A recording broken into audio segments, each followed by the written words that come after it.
Well, folks, there is a new scandal brewing in the Trump administration as Donald Trump appears closer and closer to striking Iran. According to some reports, it could take place as early as this weekend, and they're getting prepared to do so.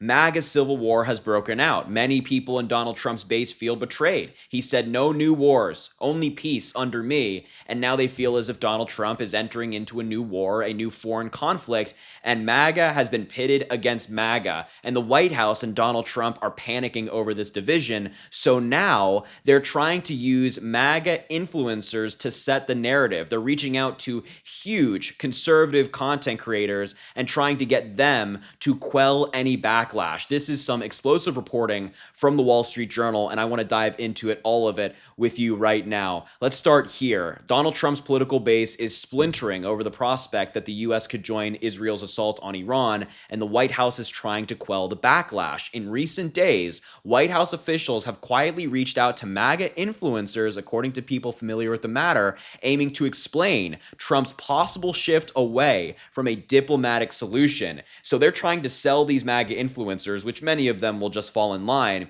on this idea that Donald Trump, who said he was pro-peace, is now pro-war and is going to put the United States in another conflict. Some prominent conservatives have toned down their rhetoric, but discontent has continued to burst into public view as longtime Trump supporters voice concerns that the president is abandoning his campaign trail pledge to extract the United States from foreign entanglements. The fierce debate unfolding online across conservative media and on Capitol Hill has pitted the more isolationist wing of Trump's coalition against hawkish Republicans who have called for Donald Trump to attack Iran. It marks the strongest challenge to Donald Trump's iron grip on the Republican Party since he regained power in January, and it comes as Trump's base is also divided over immigration and whether to target workers in farming, construction, and more. Some of the sharpest objections over Iran have come from avid Trump allies, such as Republican Representative Marjorie Taylor Greene, saying, quote, "Anyone slobbering for the U.S. to become fully involved in the Israel-Iran war is not America First / MAGA."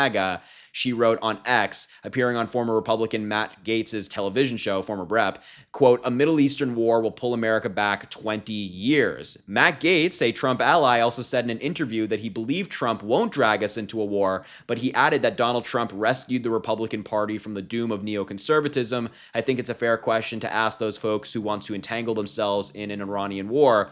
What's your plan for the day after?" So you're already seeing quite a shift, quite a divide in the MAGA Republican Party. People like Marjorie Taylor Greene, diehard Trump supporters who are loyal to Donald Trump to a T, even they are saying, well, we can't get involved in this conflict as Donald Trump openly flirts with getting involved with the conflict, as we're getting reports that Donald Trump has AOK'd an attack plan for Iran from the Wall Street Journal. But here's where this story gets really good. Conservative activist Charlie Kirk, who I'm sure many of you know, unfortunately, was among those who heard from the White House. He's one of these MAGA influencers who the White House is basically trying to buy, give them talking points and just spread out to all of their followers and convince them that, yeah, actually, Donald Trump breaking one of his campaign promises is no problem. It's perfectly okay. According to people familiar with the outreach, Charlie Kirk was one of them. As Israel prepared to attack Iran last week, Kirk polled supporters about whether the U.S. should get involved. Nearly 90% of his followers said no. In recent days, as Trump has moved closer to military action, Kirk urged his 5 million followers to have faith in the president's ability to handle the crisis. Quote, "His whole life has led to this moment." An incredibly cringy amount of praise. He has also at times echoed White House messaging. Isn't that interesting? And defended the president, arguing that Trump is trying to make sure Iran doesn't get a nuclear weapon. It's totally false to say that Donald Trump ever wanted regime change. And what's nice about this story is I actually have the email.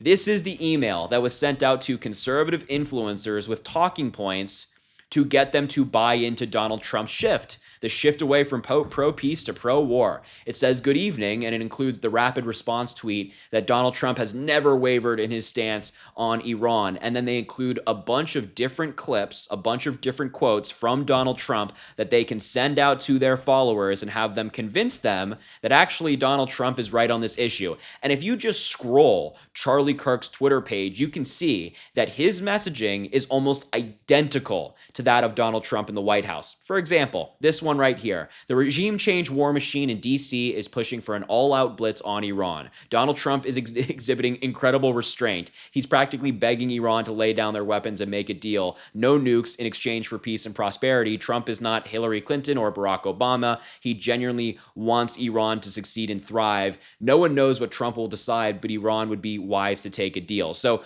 at all costs, Charlie Kirk is defending Donald Trump. He's completely ignoring the fact that we're in this crisis right now because Donald Trump pulled us out of the original nuclear deal that stopped them from getting a nuclear weapon. He totally ignores that. And he says that we're not Hillary Clinton or Barack Obama, people who, by the way, helped negotiate that deal and get that deal into place so Iran didn't get a nuclear weapon. But I digress. And he's just praising Donald Trump no matter what. No matter what. And he's saying, yeah, he's showing terrific restraint. Really? Donald Trump and restraint in the same sentence? I don't know about that one. This one, another one, when Donald Trump said that Iran wants to visit the White House and that he would be meeting with his national security team and he might let them come to the White House, Charlie Kirk called that a masterclass on display. Really, apparently Donald Trump saying that he might negotiate with Iran at the White House is a masterclass on display. Again, Donald Trump is the guy who told us that he could negotiate any deal. He could have any deal. He said he'd have a deal with Iran just like that the war in Ukraine would be over, that there'd be peace in the Middle East. And now it's a masterclass that 6 months into his presidency, he still doesn't have a deal, and he's making the same arguments he was making before, like, oh yeah, we're just going to talk to them. I'm not sure if that's a masterclass. Here's another one. Charlie Kirk amplifying Donald Trump's claims. This is one of the videos that was likely sent to these conservative influencers, but it's quotes from Donald Trump saying, we're not looking for a long-term war. I only want one thing. Iran cannot have a nuclear weapon. And that's it. I'm not looking long-term, short-term, and I've been saying it for 20 years. Again, this is the White House messaging that Donald Trump has been consistent on it, and Charlie Kirk, one of the conservative influencers who's been reached out by the White House, is amplifying this message. Anybody, any of these conservative guys you see like Charlie Kirk are just pawns of the Trump administration. They're wings of the Trump administration. They're arms of them. Nobody like Charlie Kirk can ever or should be ever taken seriously because they're not serious people. They don't actually have views. They don't have spines. If Donald Trump tells them to tell their followers that the sky is red and the grass is purple, they'll do it. And they'll argue until their heart gives out that those things are true. Except this whole thing isn't really working on all of Donald Trump's supporters, no matter how much they reach out to conservative influencers, because we can just look at his comment sections on his Truth Social post. Remember the other day, Donald Trump said unconditional surrender in all caps on his Truth Social page? Yeah, well, this guy says, whatever happened to no new wars and staying out of other countries' problems? That was one of the top liked comments in response to Donald Trump's Truth Social page. This guy says, you said no more wars. What the F are you doing, bro? We didn't vote for another bloodbath in the Middle East. The American people are done with endless wars. And this goes on. There are other examples of Trump supporters not happy over what Trump is doing. So look, they can reach out to Charlie Kirk. They can have this influencer strategy trying to get them to push these certain messages on social media. It doesn't stop the MAGA war that's happening right now. It doesn't stop Marjorie Taylor Greene and Matt Gaetz, who are allies of Donald Trump, from slamming the people who are aligned with him and kind of subtly taking digs at Donald Trump himself. So I predict that this MAGA war will only get worse, and this whole influencer thing is probably going to backlash on them, and I'm not going to stop talking about it, and neither should you. So I'm going to leave the video there. Thank you so much for watching. Make sure to subscribe to the channel down below if you enjoyed. Drop a like on the video, comment, let me know what you think about this story. And as I always say, I greatly appreciate you, and I hope you have an amazing rest of your day.